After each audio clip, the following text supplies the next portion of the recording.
열자의 본명은 어구이며 전국시대 정나라 사람으로 장자 노자와 함께 도가의 3대 대표인물로 꼽힌다.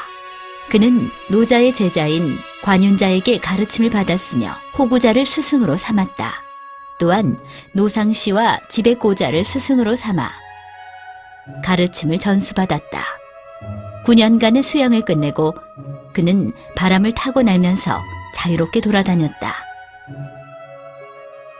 열자는 부와 가난, 명예의 굴레에서 벗어나 도에 순응해야 한다면서 생명의 달관적이었다. 세속을 벗어난 마음 때문인지 그는 40년간 한마을에 살았어도 사람들이 알지 못했고 군중 속에 숨어 살아 왕도 그의 존재를 몰랐다. 그저 태연하게 이곳저곳 떠돌아다니는 나그네였다. 세 가지 즐거움. 공자가 태산으로 가는 도중 노나라에서 영계기가 길에서 검은고를 뜯으며 즐겁게 노래하는 것을 보았다.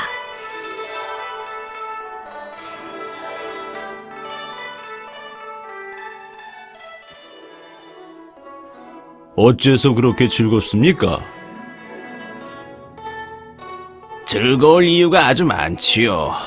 천지 만물 가운데 사람이 가장 귀한데 다행히 전 사람으로 태어났으니 그것이 첫 번째 즐거움이요. 남녀가 있음에 남자는 귀하고 여자는 천한데 남자로 태어났으니 그것이 두 번째 즐거움이요.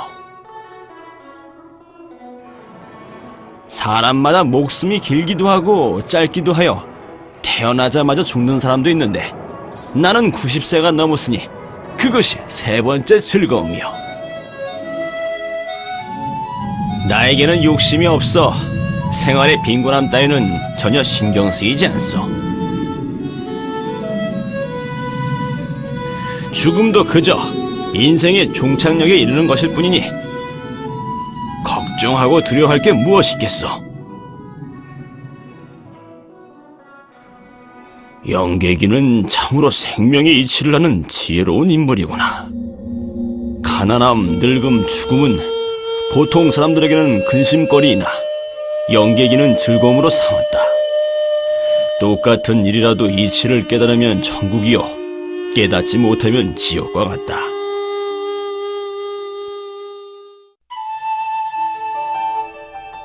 걱정.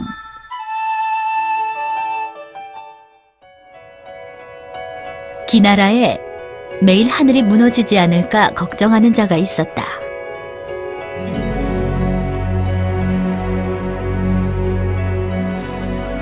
하늘이 무너진 것 아닌가? 하늘이 무너질 것 같아 두렵소. 하늘은 대기가 쌓여 이루어진 것인데 어찌 무너질 수 있겠는가? 하늘이 무너지지 않는다고 해도 해와 달, 별이 떨어질 수도 있지 않습니까? 해와 달, 별 역시 기체가 쌓이고 모여 이루어진 것이니 물론 떨어질 리가 없지. 허나 땅이 갈라지면 어쩝니까?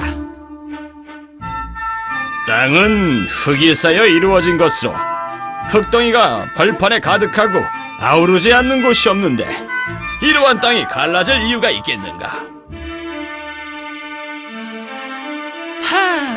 그럼 안심이요. 장노자가 이를 듣고는 비웃었다. 하늘과 땅은 대기가 쌓이고 흙이 쌓여 이루어진 것이니 이렇게 쌓여 이루어진 것들이 어떻게 무너지지 않을 수 있는가? 허나 하늘과 땅은 우주 만물에서 가장 위대하고 무한한 것으로 측정하기도 이해하기도 어렵다. 기나라 사람은 너무 먼 일을 걱정하고 있지 않는가? 우리는 살아가면서 죽은 후의 상황을 알지 못하고 죽은 후의 상황을 생각할 필요도 없으며 죽은 후에는 살아있는 상황을 알 수 없다. 미래는 과거를 알지 못하고 과거는 미래를 알지 못하는데 하늘이 무너지지 않을까 하는 걱정을 굳이 할 필요가 있을까? 아름다움과 추함.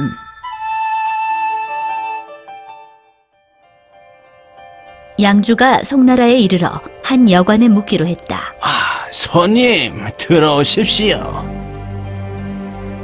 여관 주인에게는 두 첩이 있었는데 한 명은 아름답고 한 명은 추했다.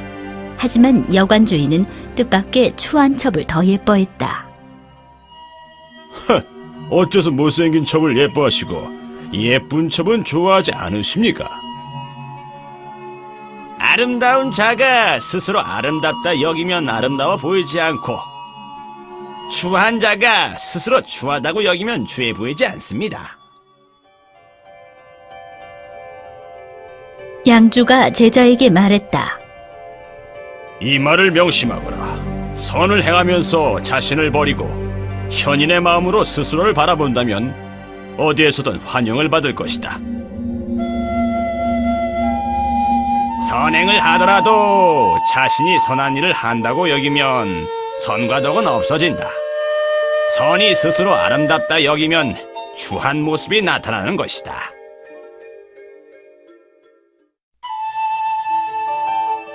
노성자가 환수를 배우다. 노성자가 윤문자에게 환수를 배우려 했다. 제가 온 지 3년이 지났는데 어찌 가르침을 주지 않습니까? 제가 환술에 맞지 않으면 차라리 돌아가려고 해주십시오. 내 말을 듣게나. 노자가 서쪽으로 가면서 내게 말씀하셨지. 생명을 갖고 있는 기나 형체를 지닌 형상들은 모두 환인이다. 조화가 시작되고 음양이 변하는 것을 삶 또는 죽음이라 부르고 끊임없이 변화하고 모습을 바꾸는 것을 조화 혹은 환술이라 부른다. 끊임없이 변화하고 모습을 바꾸는 사람은 삶과 죽음을 같은 것으로 생각하니 이런 인재만이 환술을 배울 수 있다.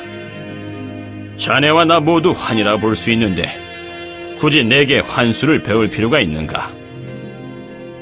노성자는 돌아가 윤문자의 말을 되새겼다. 3개월의 깊은 명상을 거쳐 결국 삶과 죽음을 초월하고 시공을 초월하여 겨울의 벼락이 치고 여름에 얼음이 얼며 지상의 동물이 하늘을 날고 하늘의 동물이 땅 위를 걷도록 할 수 있게 됐다. 허나 일생 동안 이 도수를 드러내지 않아 후대에 전해지지 않았다.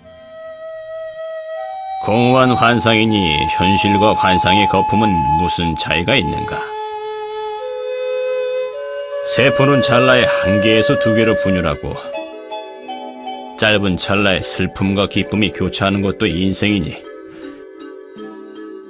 현실도 거품처럼 공허하지 않은가? 괴로움과 즐거움의 진상. 주나라의 윤씨는 욕심이 많은 사람이었다. 어서 일어나 일하거라! 게으른 늙은이 같은 이라고. 늙은 하인은 아침부터 저녁까지 조금도 쉬지 못하고 일했다.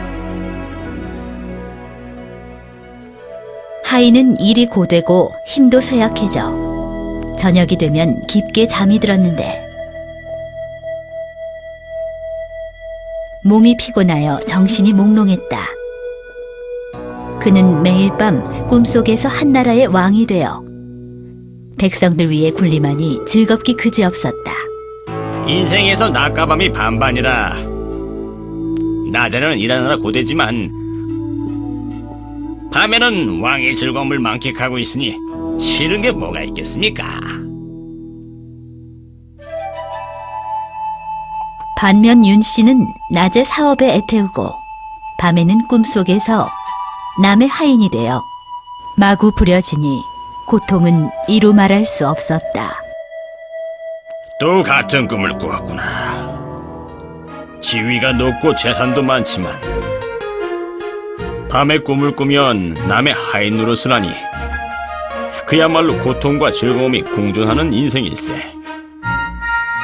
꿈속과 현실을 모두 마음대로 하고 싶어도 이는 절대 불가능하지. 윤 씨는 이러한 꿈과 현실의 이치를 깨닫고 삶의 방식을 바꾸었다. 그렇게 힘들어 일하지 말게나. 좀 쉬게나. 하인의 일도 가벼워지고 자신도 가업 때문에 너무 노심초사하지 않으니 얼마 후 윤 씨와 하인은 모두 고통을 덜게 되었다. 낮에는 생각하고 밤에는 꿈을 꾸는데 꿈속의 일은 늘 반대이니 꿈과 현실이 서로 반대되는구나. 꿈인가 생시인가. 적나라의 나무꾼이 나무를 베다가 갑자기 나타난 사슴을 때려잡았다. 그는 누군가 볼까 두려워 사슴을 사당에 숨겼다. 후에 사슴 숨긴 곳을 잊은 나무꾼은 사슴 잡은 일이 꿈처럼 느껴졌다. 꿈인가 아니면 생시인가? 이 나무꾼이 말한 대로 찾아보자. 정말 사슴이 있구나. 한 나무꾼이 꿈에 사슴을 잡았다는데 어디에 숨겼는지 잊었다고 하더군. 그걸 내가 찾아냈지. 나무꾼이 정말 꿈을 꾼 것일까? 아마 당신이 꿈속에서 나무꾼이 사슴 잡는 것을 보고는 정말로 사슴을 찾아낸 것이겠죠. 당신의 꿈이 현실이 된 거예요.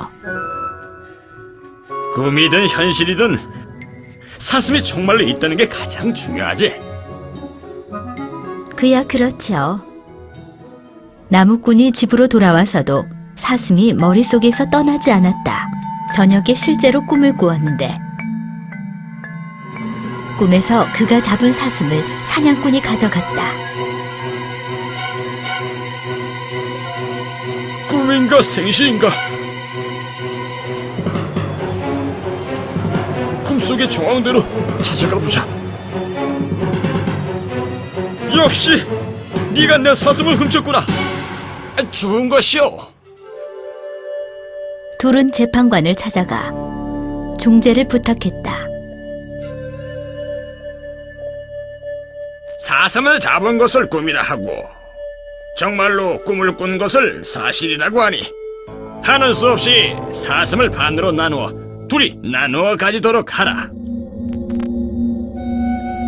실제로 사슴을 잡았지만 꿈이라 생각하고 꿈을 꾸었으나 실제로 사슴을 찾았으니 우리가 얻고 잃는 것도 꿈과 같은 허상임을 보여주지 않는가.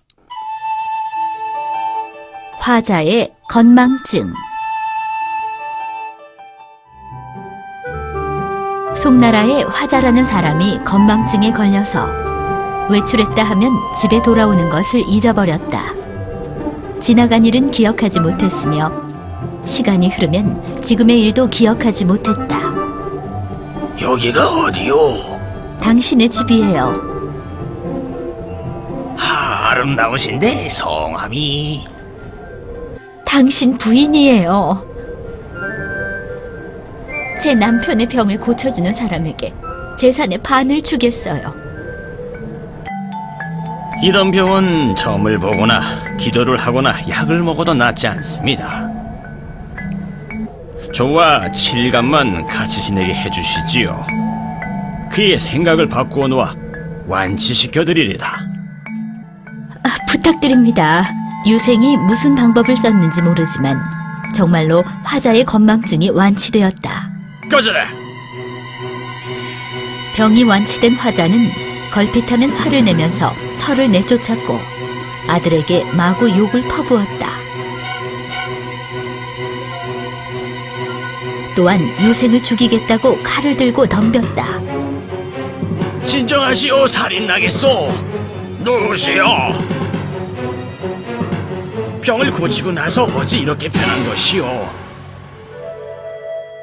건망증이 있을 때는 태연자약하여 천지가 무너진다 해도 마음 쓰지 않았는데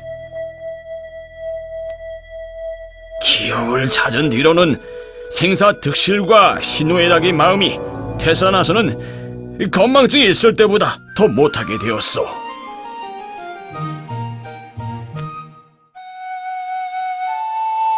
생사득실과 희노애락은 마음에서 생겨나니 모두 자신의 감정의 변화이다. 인위적인 가치 기준을 초월하고 그로 인해 고통받지 않아야만 태연자약하게 세상을 살 수 있다.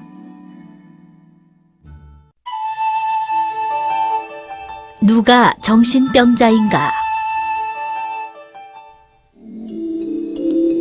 진나라의 한 사람이 정신이 나가 흰 것을 보면 검다고 하고 단 것을 먹고도 쓰다고 했다. 검군! 아유, 냄새. 향기롭군. 엥? 노나라의 의술이 뛰어나다고 하니 가서 검사를 받아보는 게 어떠시오? 한번 들어가 봐야겠어.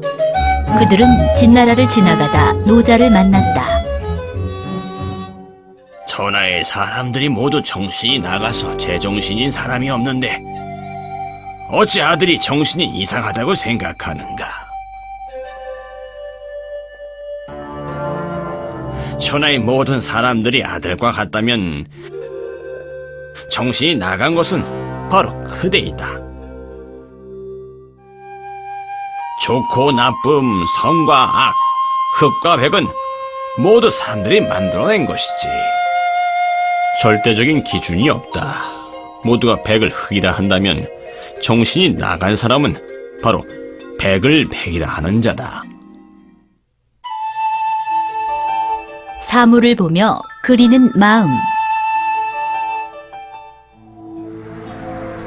연나라에서 태어나 초나라에서 자란 사람이 노년에 이르러 낙엽이 뿌리로 돌아가듯 고향으로 돌아가고 싶어졌다. 헤헤이, 저것이 연나라의 성이요. 이곳이 당신 고향의 사당이요. 이것이 선조의 집이요.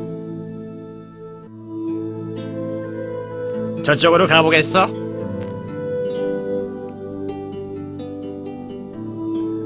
이것이 조상의 묘라오.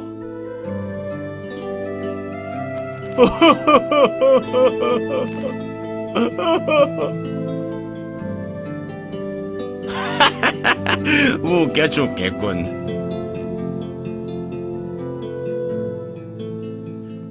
내가 한 말은 모두 거짓이요. 여긴 진나라라오. 시시한 장난을 하다니. 얼마 후 연나라에 도착하여 연나라의 도시와 사당, 선조의 집과 무덤을 보았지만 슬픈 마음은 이미 가라앉은 상태였다. 슬픔은 여러 감정 중 하나로 자신이 느끼는 감정에 따라 느끼는 것이지 눈앞에 보이는 사물과는 별 상관이 없다. 따라서 슬프고 슬프지 아니한 것은 마음먹기에 달렸다. 마음으로 여행하다. 율자, 그대는 여행을 좋아하니 여행 가는 데 있어 남들과 다른 기준이 있는가? 보통 사람은 여행하면서 경치를 보지만 전 자연의 변화를 봅니다. 분명 보는 방법이 남과 다르지만 어쨌든 자연의 변화에 의지해야 하지 않는가?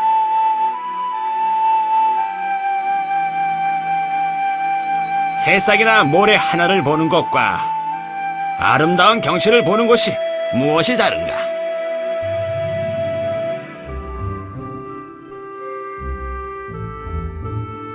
마음으로 깨닫고 영혼을 충만하게 하는 것이야말로 여행하며 즐거움을 찾는 최고의 경지네. 열자는 스승의 말을 듣고는 더 이상 여행을 하지 않았다. 바깥의 경치를 보면서 좋다 나쁘다 구분을 지으면 영원히 만족할 수 없다. 우공이 산을 옮기다. 태형과 왕옥 두 산은 둘레가 700리이고 높이는 8만 척이나 되었다. 북산에는 우공이라는 90세의 노인이 살았는데 그는 밖으로 나가는 길을 산이 막고 있어 불편해했다. 온 힘을 다해 두 산을 평평하게 깎읍시다. 그리고 통로를 만들어 예주의 남쪽과 한수의 남쪽 강가로 직접 통하게 합시다. 좋습니다. 찬성입니다. 늙은 노인네가 두 산을 어찌하려 그러시오? 또 파낸 흙과 돌은 어디다 버립니까? 흙과 돌은 발의 끝단인 은사의 북방을 메우면 되지. 우공은 아들과 손자를 이끌고 돌과 흙을 파서 산을 옮기기 시작했다. 나이가 그렇게 많으니 당신이 죽을 때까지도 두 산을 못 옮길 것이요. 또한 돌과 흙은 한 입에 삼키지 않는 한 처리할 방법이 없어. 멍청한 것은 내가 아니라 당신이요. 내가 죽는다고 뭐가 문제요? 내가 죽으면 아들이 있고 아들이 죽으면 손자가 있으니 대대손손 이어서 할 수 있어. 의지를 굽히지 않고 계속 파내면 산이 커지는 것도 아니니 언젠가는 평평해질 것이 아니오. 하느님은 우공의 의지에 감동하여 천하장사 과아씨의 두 아들을 시켜 하룻밤 사이에 두 산을 하나는 삭동으로 하나는 옥남으로 옮겨 놓았다. 아무리 어려운 일이라도 시도도 안 해보고 어찌 성공하지 못할 것이라 생각하는가. 부단히 노력해 끝까지 밀고 나간다면 우공처럼 두 산을 평평하게 할 수 있다.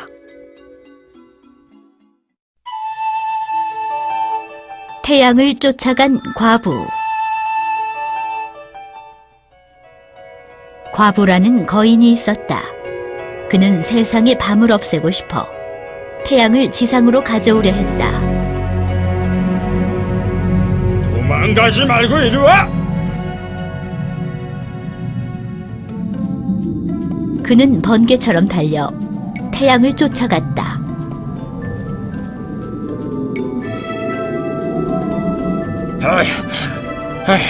목말라 죽겠군.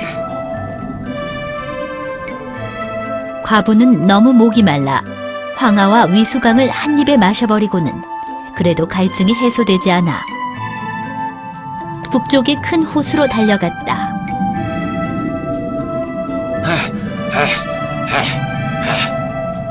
망청하기.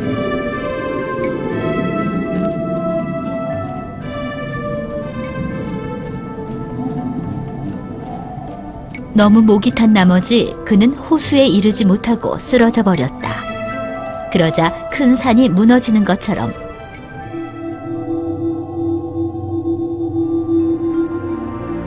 대지를 진동시켰다. 하루가 지나고 한 해가 흘러 긴 시간이 지난 뒤에 그의 몸에 지방과 부패한 근육 위로 넓은 복숭아 나무 숲이 생겼는데 그 면적이 수천 리에 이르렀다. 사람은 능력에 따라 일을 해야 하며 재능이 있다고 거만해하거나 남을 이기는 걸 좋아해서는 안 된다. 어찌 자연에 순응하지 않고 멋대로 행동하려 하는가? 다른 나라의 기이한 풍습. 월나라의 동쪽에 있는 계목국에서는 집안에 장자가 태어나면 모두가 나누어 먹었는데 이를 의제라고 했다.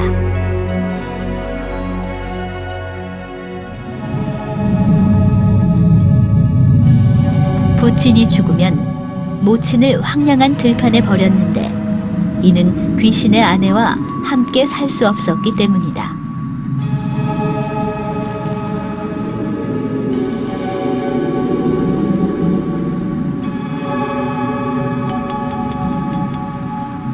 진나라의 서쪽에 있는 의거국에서는 부모가 죽으면 장작을 쌓아 시체를 불태웠는데 연기가 끊임없이 피어오른다고 해서 등하라고 불렀으며 이렇게 하는 것이 효도라고 생각했다. 풍습과 규칙은 모두 사람이 정한 것으로 절대적이지 않으니 시간과 공간을 바꿔보면 선이 악이 될 수도 있다.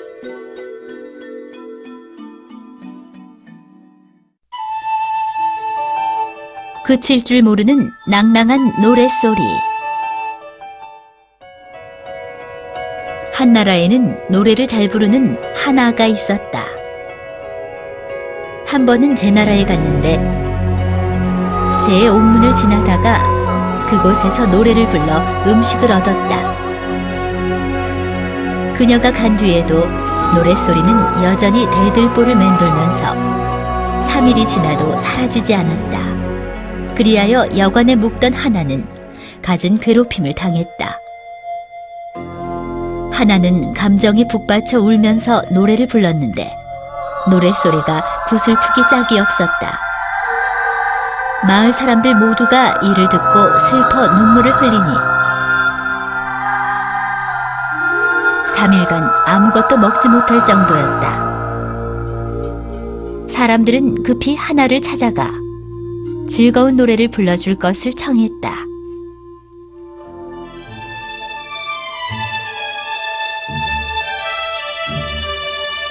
마을 사람들은 즐거운 노랫소리를 듣고는 박자를 맞추며 춤을 추었다. 하나가 이곳을 떠날 때 그들은 하나에게 정성어린 선물을 주었다. 그런 고로 옥문의 사람들은 지금도 슬픈 노래를 잘 부르는데 하나의 여운이 여전히 남아있기 때문이다. 마음에서 우러나오는 진심은 남을 감동시키기 마련이고 시간이 아무리 흘러도 이러한 진실된 마음은 사라지지 않는다. 검은 고를 뜯는 배가. 배가는 검은 고를 잘 뜯었다. 한편 종자기는 검은 고 소리에 대한 조예가 매우 깊었다. 배가가 고산의 웅장함을 생각하며 연주하면 아름답군. 우뚝한 모습이 태산처럼 웅장하구나. 배가가 흐르는 물을 생각하며 연주하면 아름답군. 출렁이는 모습이 장강, 황화와 같이 값이 넓구나. 어느 날 둘은 태산 북쪽에 갔다가 비를 만나 바위 아래서 비를 피하게 됐다. 물방울처럼 가랑비처럼 단비처럼 아름답군. 하늘에서 내리는 단비처럼 맑고 산봉우리처럼 웅장하구나. 정말 보기 드물군. 어쩜 그리 검은고에 대한 조예가 깊은가? 그대의 상상이 내 마음속의 상상과 똑같으니 내 어찌 감출 수 있겠는가? 그런가? 마음속 감정은 곡조로 드러나고 곡조를 통해 다른 이의 심금을 울린다. 둘이 다른 영혼을 가졌다면 이처럼 깊게 서로를 이해하지는 못할 것이다. 음악을 이해하는 친구는 실로 얻기 어려우니 그런 친구를 얻었다면 아쉬울 게 무엇인가? 태도의 가르침. 자부가 스승 태도에게 수레를 모으는 방법을 배우려 했으나 3년이 지나도 태도는 그에게 어떤 비결도 가르쳐주지 않았다. 화살을 잘 만들려면 먼저 삼태기 만드는 법부터 배워야 한다. 내가 보기에 이쪽 일은 나처럼 먼저 이해를 한 후에야 6개의 고삐를 안정적으로 칠 수 있고 6마리의 말을 통제할 수 있다. 명심하겠습니다. 태두는 길가에 여러 개의 나무 말뚝을 세우고 조부에게 나무 말뚝 위를 빠르게 걸으라고 했다. 조부는 3일간 훈련을 했고 이제 능숙해져서 넘어지지 않았다. 말뚝을 지날 때 다리를 사용하지만 실은 마음을 쓰는 것이다. 이를 수레를 모는 것에 적용시켜 보자꾸나. 말굴레와 고삐를 잡아당길 때 너의 입술 근육도 함께 수축되는 것이다. 절도 있는 두 손과 힘의 강도가 마음과 맞아떨어지면 밖으로는 말의 의지와 맞아떨어진다. 한 걸음 한 걸음 모든 동작이 이치에 맞아야만 멀리 가도 필요하지 않다. 그래야 수레를 몰 수 있다고 할 수 있다. 이런 이치는 매우 간단하다. 말굴레에서 전해지는 장력이 말고삐에 더해지면 말고삐도 장력이 생기고 장력이 다시 손으로 전해지고 마음으로 전해지니 마음으로 모든 동작을 지휘할 수 있다. 이 경지에 이르면 눈으로 보지 않아도 채찍으로 재촉하지 않아도 마음이 편안해지면서 수레도 가뿐하게 날듯이 다룰 수 있는 것이다. 최고의 경지에 이르게 되면 몸과 마음이 하나가 되어 마음먹은 대로 진행할 수 있다. 즉, 가장 능숙해지는 경지에 오르게 되는 것이다. 삶에 욕심을 내고 죽음을 두려워하다. 재경공이 우산을 둘러보는 중이었다. 정말 아름다운 자연이구나. 이렇게 우거지고 무성한데 결국 이런 자연을 떠나 죽게 된다니.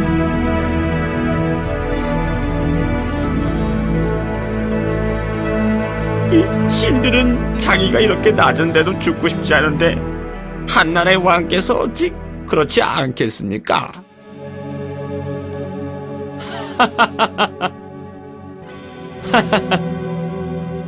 앉아. 그대는 왜 웃는가?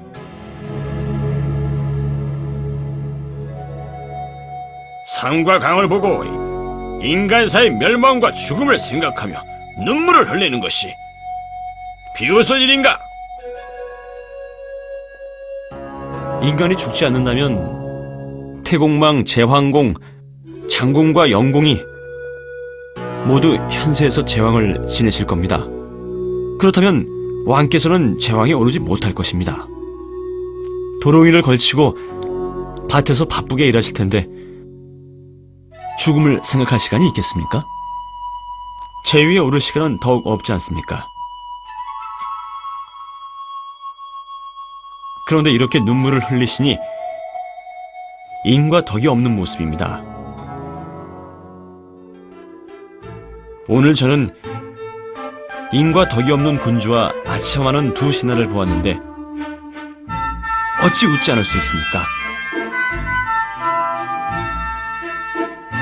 경공은 부끄러워 스스로 벌주를 마시고 사공과 양국어에게도 벌주를 내렸다.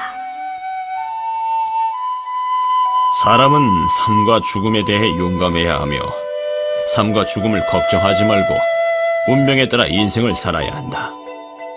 삶에 욕심내고 죽음을 두려워하는 자는 나그네처럼 길을 잃어 집으로 돌아갈 수 없다. 죽어도 슬프지 않다. 위나라 동문에 오씨성을 가진 자가 살았다. 어느 날 그의 아들이 죽었지만 그는 조금도 슬퍼하지 않았다. 내 아들아.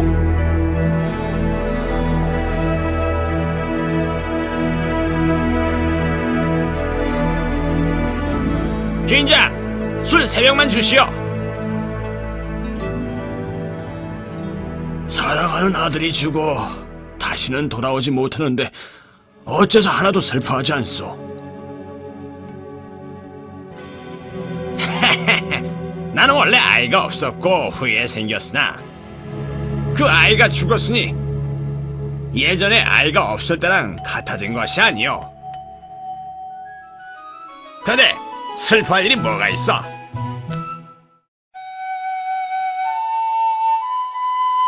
죽었다고 왜 슬퍼하는가? 사람들은 체념하거나 단념한 사람을 보면 틀렸다고 생각한다. 허나 단념하지 않는다고 해서 이를 되돌릴 수 있을까? 그저 헛된 슬픔일 뿐이다. 삶과 죽음은 잠시 왔다 잠시 가는 것이다. 100세는 인간의 수명에서 가장 완벽한 나이이다. 현재 100세까지 산 사람이 있다면 충분히 오래 산 것처럼 보이나 실제로는 그렇지 않다. 그의 일생은 유년기와 노년 시절이 거의 절반을 차지하고 저녁에 잠자는 시간은 또 그 절반을 차지한다. 질병, 슬픔, 고통과 미망, 우환이 생겨 또 그 절반을 차지한다. 남은 시간을 자유롭게 근심 걱정 없이 산다 해도 그저 짧은 시간일 뿐이다. 그렇다면 사람의 일생은 무엇을 위한 것이며 즐거울 것이 뭐 있겠는가? 풍족한 의식주를 즐기고 화려한 생활을 하지만 의식주가 부족하지 않다고 해서 오랫동안 만족할 수 있는 것은 아니다. 바쁘게 일생을 살아가는 이유가 고작 한시적인 헛된 명성을 위해서인가? 그렇다면 한평생 자신의 귀로 좋고 나쁨을 들을 수 없고 자신의 눈으로 아름답고 추함을 볼 수 없어 자신의 삶을 마음껏 누리지 못한다. 이는 죄를 지어 감옥에 있는 것과 무슨 차이가 있는가? 삶은 잠시 이 세계에 오는 것이요 죽음은 잠시 떠나는 것이다. 따라서 마음껏 앞을 향해 나아가고 자연에 위배되지 않으며 자신이 좋아하는 것을 즐겁게 받아들이면 된다. 그래야만 헛된 명성에 얽매이지 않고 본성에 따라 생활하며 만물에 위배되지 않는다. 명예의 좋고 나쁨은 살아서 누리던 죽고 나서 누리던 아무 상관이 없고 수명이 길고 짧음은 더욱 예측할 수 없다. 고로 잠시 온 삶을 그대로 받아들이고 즐겁게 생활하라.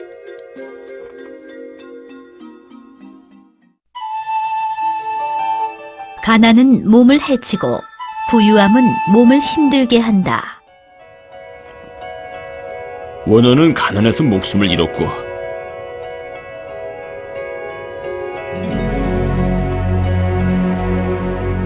자공은 부유해서 몸을 힘들게 했다. 따라서 가난과 부유함은 모두 좋지 않다. 그럼 어떻게 하면 좋은가?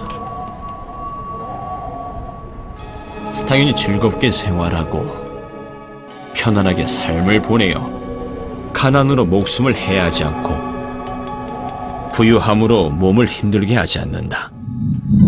자신의 삶에 만족하면 가난을 느끼지 못하고 안락함을 추구하며 살면 재산 때문에 몸이 힘들지 않다.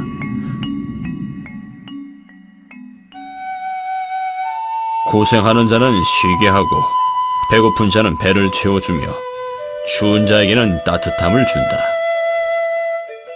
하늘의 뜻에 만족하여 지나치게 재물에 욕심내어서 몸을 힘들게 해서는 안 된다. 미친 사람인가, 달관한 사람인가.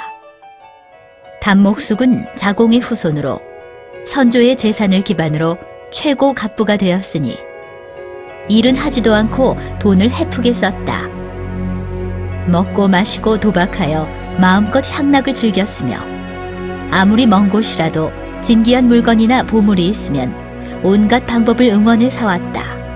궁궐과 같은 집에 살고 산의 진미를 먹었으며 후원에는 미녀와 애척이 헤아릴 수 없을 정도로 많았다.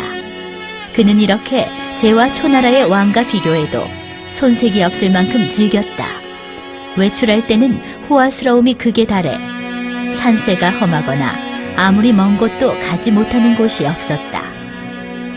또한 손님을 좋아하여 매일 수백 명의 손님이 찾아왔고 주방에서는 하루 종일 불이 꺼지지 않았다. 그는 또한 쓰고 남는 부분은 마을 안이나 국가에서 도움이 필요한 자에게 나누어 주었다. 60세가 되어 기력이 쇠하고 몸이 허약해지면서 그는 집안일을 포기하고 진귀한 보물을 나누어 주었다. 애첩들도 한 명 한 명 돌려보냈다. 1년 만에 가산을 모두 써버려 자손에게 남겨줄 재산이 하나도 남지 않았다. 재산을 남겨주지 못해 미안하구나. 그는 병이 났지만 치료할 돈도 없었다. 죽은 후에는 장례를 치를 비용도 없어. 과거에 은혜를 입었던 사람들이 자신이 받았던 돈을 그의 자손에게 돌려주었다. 금골리가 이를 듣고 말했다. 당목숙은 미친 사람이로군. 조상의 얼굴에 먹칠을 했네 그려. 반면 단간생의 의견은 달랐다. 당목숙은 탈관한 사람이로군. 그의 덕이 조상인 자공보다 높네 그려. 장자에게 즐거움은 영혼의 편안함을 쫓는 것이고 양주에게 즐거움은 피부로 느끼는 것이었다. 그럼 인생의 목적은 도대체 무엇인가? 생과 사에 순응하다. 맹손양이 양주에게 물었다. 삶에 욕심내고 죽음을 두려워하여 매일 죽지 않게 해달라고 기도하는 자에 대해 어떻게 생각하시오? 빌어도 소용없습니다. 사람은 모두 죽게 마련입니다.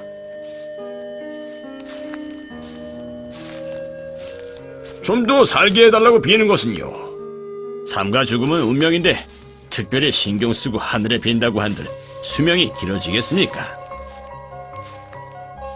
선함과 악함, 고통과 즐거움 등 예나 지금 할 것 없이 이런 것들을 모두 겪는다면 100년도 참 긴 것인데 어찌 장수의 고통을 더 느끼고 싶겠습니까? 그렇다면 장수하는 게 단명만 못하다는 말씀이군요. 아닙니다. 이왕 사는 거 자연스럽게 살도록 하는 것이지요. 빨리 죽어도 그 죽음을 받아들여야지 미련을 둘 필요가 없습니다. 살면서 근심하지 않고 죽음을 두려워하지 않으면 생명의 길고 짧음을 걱정할 필요가 없다.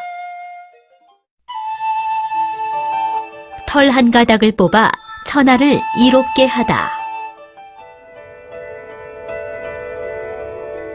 듣자니 털 한 가닥을 뽑아 천하를 이롭게 할 수 있다고 해도 하지 않겠다고 말씀하셨다지요? 그렇소. 털 한 가닥을 뽑아 천하를 이롭게 할 수 있다면 하시겠소 안 하시겠소? 세상에는 털 한 가닥으로 도울 수 있는 일은 없소. 도울 수 있다면 하시겠소? 털을 뽑으면 천하가 이루어진다는데도 양주는 털을 뽑지 않겠다 하오. 그대가 의미를 오해하였소. 만약 그대의 피부에 상처를 내고 망금을 얻을 수 있다면 그렇게 하겠소? 물론이지요. 팔을 자르고 국가를 준다면 받아들이겠소?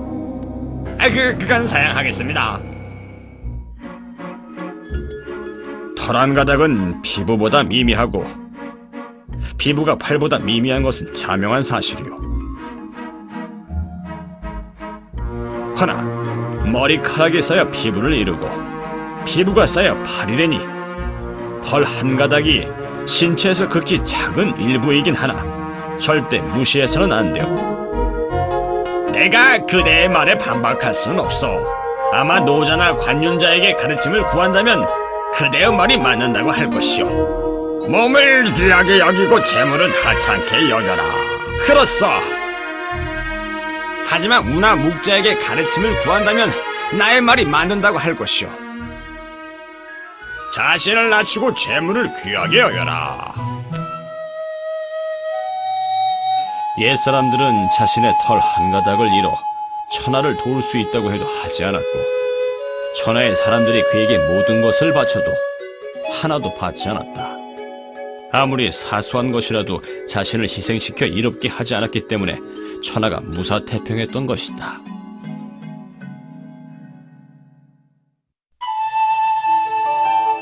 큰 것을 다스리는 자는 작은 것을 다스리지 못한다. 양주가 양왕에게 아뢰길. 천하를 다스리는 것은 물건을 손바닥 위에 놓고 움직이는 것만큼 쉽습니다. 저 첩도 잘 간수하지 못하고 셈에 밭도 갈지 못하면서 감히 천하를 다스림이 쉽다고 말하는가? 제 말씀을 들어보십시오. 양치기를 본 적이 있으신지요? 100마리도 넘는 양떼를 한 아이가 뒤에서 따라가면서 지시할 뿐입니다. 동으로 가라면 동으로 가고 서로 가라면 서로 가지요. 요왕이 양 한 마리를 끌고 순왕이 지팡이를 들고 뒤에서 재촉해도 양을 마음대로 다룰 수 없을 겁니다.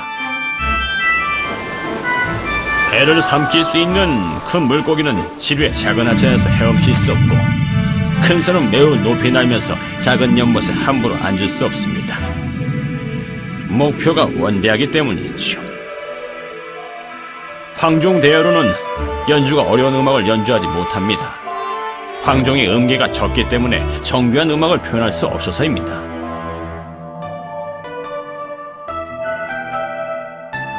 따라서 큰 일을 하는 사람은 작은 일을 하지 않고, 큰 공적을 이루는 자는 작은 공적을 이루지 못함이 자명한 이치입니다.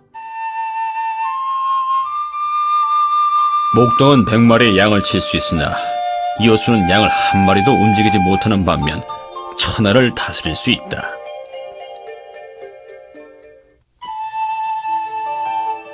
평민이 햇볕을 바치다.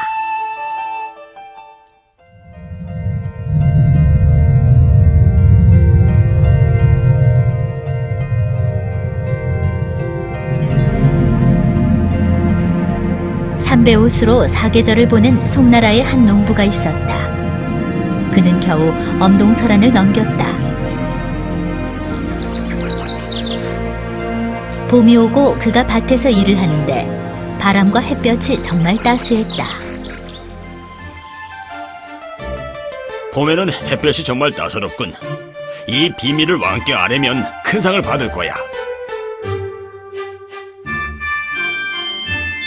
궁에 가서 비밀을 하나 바치려 하오. 안 가는 게 좋을 걸세. 예전에 한 농부가 질 좋은 완두, 마, 미나리, 줄기, 부평초 등 흔히 먹는 채소를 마을 부자에게 자랑으로 내놓은 적이 있었네.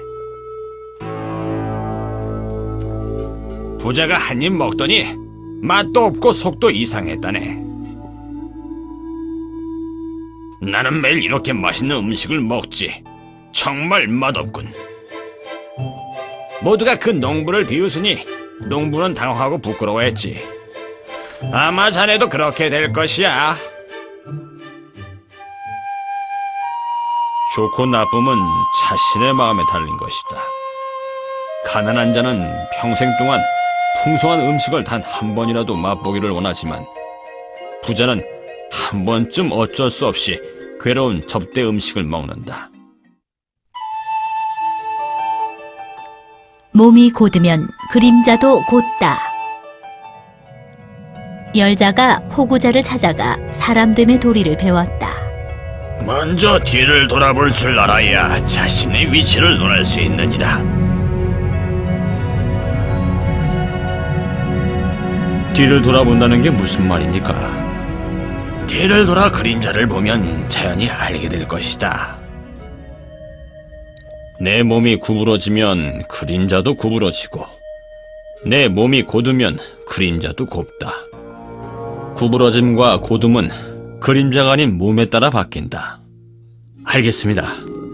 그림자의 곧음과 구부러짐은 몸에 의한 것이지 그림자 때문이 아닙니다.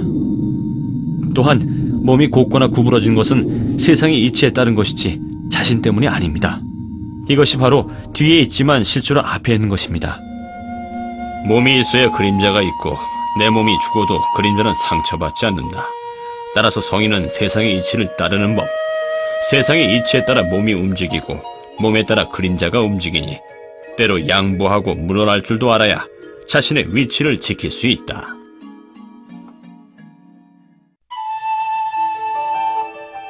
선견지명.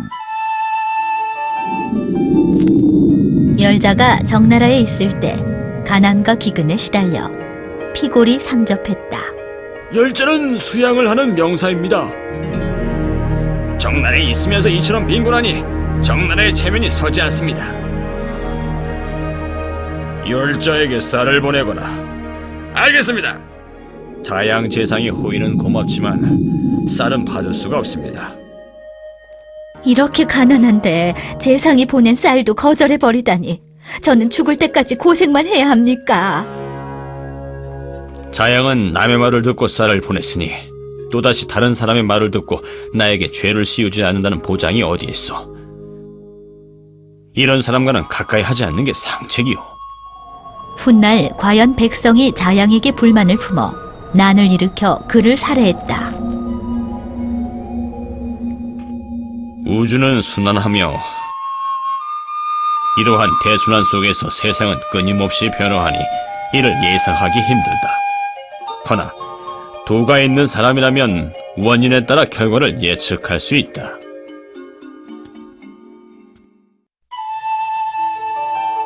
시기를 놓친 자는 망한다. 노나라 서씨에겐 두 아들이 있었다.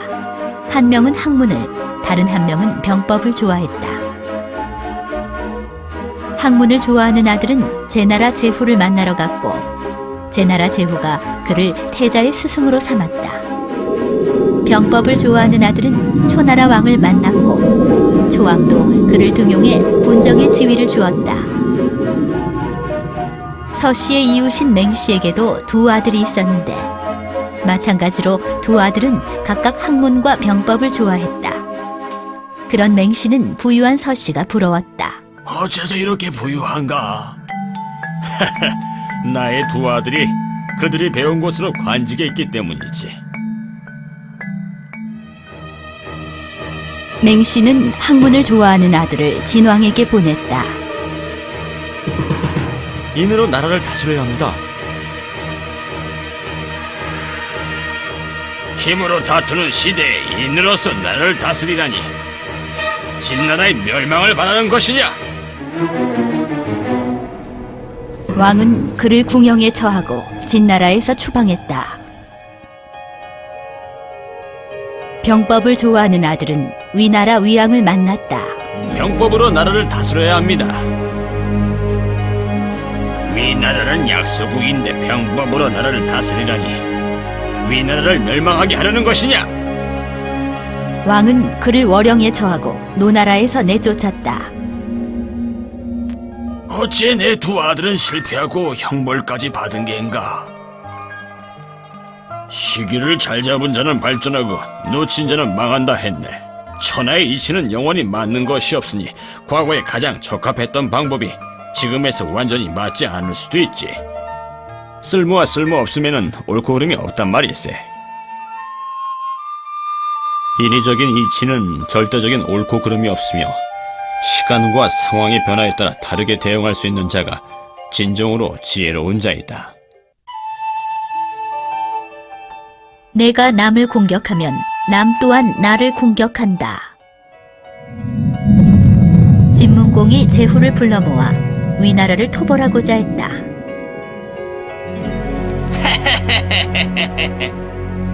공자서 무엇을 비웃으시오? 제 이유 때문입니다.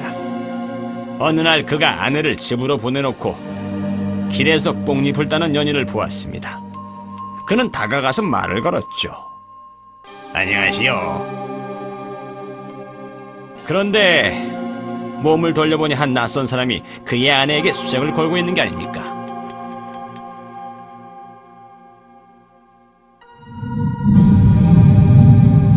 알겠소. 위나라 토벌 계획을 중지하니 군대를 철수한다. 진문공이 도성에 도착하기 전에 누군가 진나라 북부 영토를 기습했다는 소식이 들려왔다. 사마귀가 매미를 잡으려면 뒤에 참새가 자신을 노리고 있지 않는지 먼저 살펴야지. 눈앞에 이익에만 눈이 멀어서 내 뒤를 잊어서는 안 된다. 소나기는 종일 내리지 않는다. 조양자가 치목자를 보내 적의 성을 치게 했다. 보고들이 옵니다. 아군이 크게 승리하여 좌인과 중인 두 성을 점령했습니다.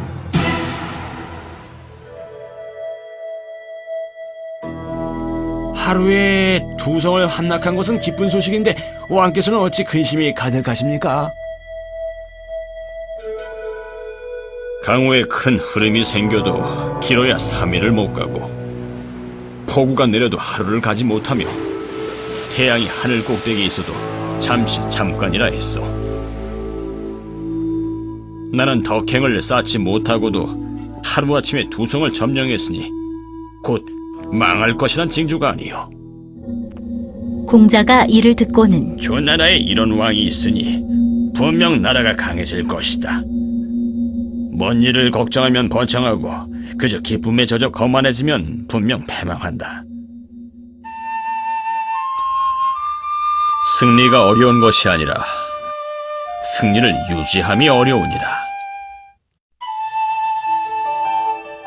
행복과 불행.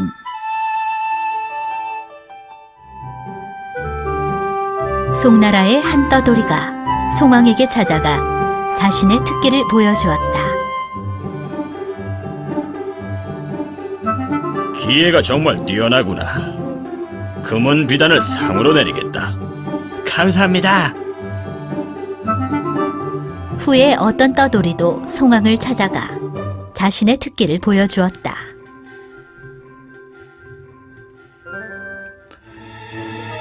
며칠 전 떠돌이가 특기를 보여주었는데 그 특기가 평범했으나 기분이 매우 좋아져서 그에게 금은 비단을 상으로 내렸다. 분명 너도 이 소식을 듣고 너에게도 상을 내릴 거라 여기 온 것이었다. 결국 송왕은 나그네를 가두었다. 두 떠돌이의 기회는 같지만 운의 차이가 이렇게 크니 시기를 잘 맞춘 이는 번창하고 시기를 놓친 자는 망한다는 말과 일맥상통한다. 같은 일일지라도 권력은 잡은 자의 생각의 변화에 따라 그 결과는 완전히 달라진다.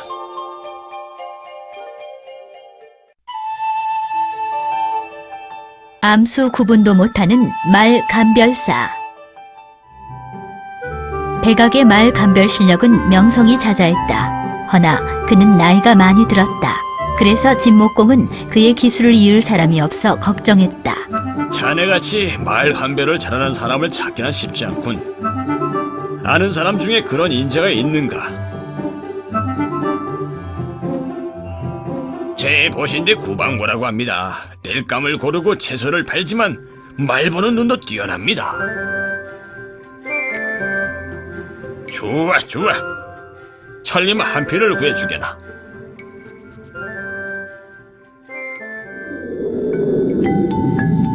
구방고는 3개월간 진목공에게 줄 천리마를 찾아다녔다.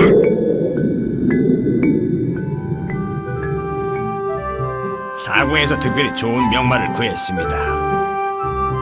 훌륭하군. 어떤 말인가? 황색 암컷입니다. 훌륭하군. 사람을 보내 바로 사도록 하지. 말을 사온 뒤에 보니 흑색의 수컷이었다. 에? 그대가 소개한 말 감별사는 말의 색도 암수꽃도 구별 못하는데 어찌 천리말을 알 수 있겠는가? 그 방구의 말 감별 기술이 나보다 만배는 뛰어나군. 구방구는 말을 고를 때 천성을 보기 때문에 가장 깊은 내면을 봅니다. 그래서 표면적인 외형을 잊어 털 색깔과 암수컷을 보지 못하는 것입니다. 말을 시험 삼아 타보니 과연 천하의 명마였다. 도를 깨우친 자는 사물 내면의 본질에 집중할 뿐 거짓된 외형에는 주의를 기울이지 않는다. 젊은 남자들은 여성의 외모만을 보지만 나이가 들면 여성의 내면을 볼 줄 아니 이 또한 마찬가지이다. 자귀가 높고 벼슬이 크며 녹봉이 많다. 호구장인이 손수고에게 말하길 원망과 분노를 부르는 세 가지가 있는데 아시오? 말씀해 보시오. 그 세 가지는 자기가 높으면 질투를 부르고 벼슬이 크면 군주의 미움을 사며 녹봉이 후하면 사람들이 접근을 하지 않습니다. 자기가 높을수록 더욱 겸손하고 벼슬이 클수록 뜻은 더욱 작게 가지며 복록이 후할수록 남에게 더욱 베풀면 세 가지 원망과 분노를 없앨 수 있지요. 손수고가 깊은 병에 들어 죽음을 앞두고 있었다. 아들아, 내가 죽으면 황상께서 가장 좋은 토지를 너에게 내리실 것이나 절대 받아서는 안 된다. 초와 월나라 사이에 있는 메마른 지역을 받도록 하거라. 명심하겠습니다. 손수고가 죽고 초왕이 가장 좋은 토지를 아들에게 내리려 했으나 아들은 끝끝내 받지 않고 친구의 척박한 땅을 받았다. 그리하여 그의 후손들은 지금까지도 그 땅을 보유하고 있다. 바람은 한나절을 불지 못하고 소나기는 하루를 내리지 못한다. 성대하고 이익되는 일은 오래 지속되지 못하고 아무도 탐내지 않는 것만이 오래 간직될 수 있다. 같은 행동 다른 결과, 다른 행동 같은 결과. 우결이라 불리는 학자가 어느 날 조나라에 급히 가게 되었다. 먹잇감이 오는군. 하나도 남김없이 뺏어라. 순수히 떠나주었으니 목숨만은 살려주지. 어떻게 돈을 빼앗겼는데도 기뻐할 수가 있지? 어찌 순순히 우리에게 내주는가? 군자는 남의 것을 빼앗지 않소. 군자가 아님을 알았으니 굳이 물어 따지지 않는 것이오. 말하는 걸 들어보니 현명한 게 조나라에 가면 분명 중용될 걸세. 그럼 우리에게 좋을 게 없으니 그를 죽여 후환을 없애자고. 연나라에서 이 소식을 들은 자가 가족을 불러 조심하도록 일렀다. 강도를 만나면 우결처럼 바보 같은 행동을 하지 말게. 어느 날 연나라 사람이 일이 생겨 조나라에 가게 됐다. 친구 노잣돈을 내놓게나. 순순히 뺏기면 우결처럼 목숨을 잃을 것이야. 뺏을 테면 뺏어보아라. 한 명이 어떻게 셋을 이기게 했느냐. 거기서 뺏은 돈 돌려줘. 옷과 돈을 내놔라. 목숨 살려준 것만도 감지덕지지 힘도 없으면서 끈질기게 따라붙다니. 돌아가서 우리에 대해 밝힐까 두렵구나. 내 강도인지라 자위고 뭐고 없다. 죽어라! 같은 행동이라도 꼭 같은 결과를 낳지 않고 다른 행동이라도 꼭 다른 결과를 낳지 않는다. 사람은 자연의 변화에 순응해야지. 억지로 강한 척하며 고집을 피워서는 안 된다. 도둑의 음식은 먹지 않는다. 원정목이라는 자가 먼 길을 가다가 배가 고파 쓰러졌다.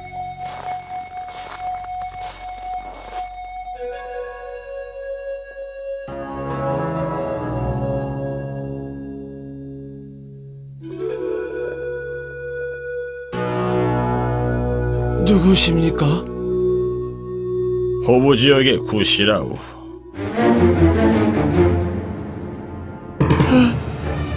당신이 그 유명한 대도란 말이오? 어째서 나에게 먹을 것을 주시오? 나는 덕이 있는 사람인데 강도가 준 음식을 먹을 순 없지. 원정목은 한나절을 기침하더니 그렇게 죽어버렸다. 죽어도 싸다.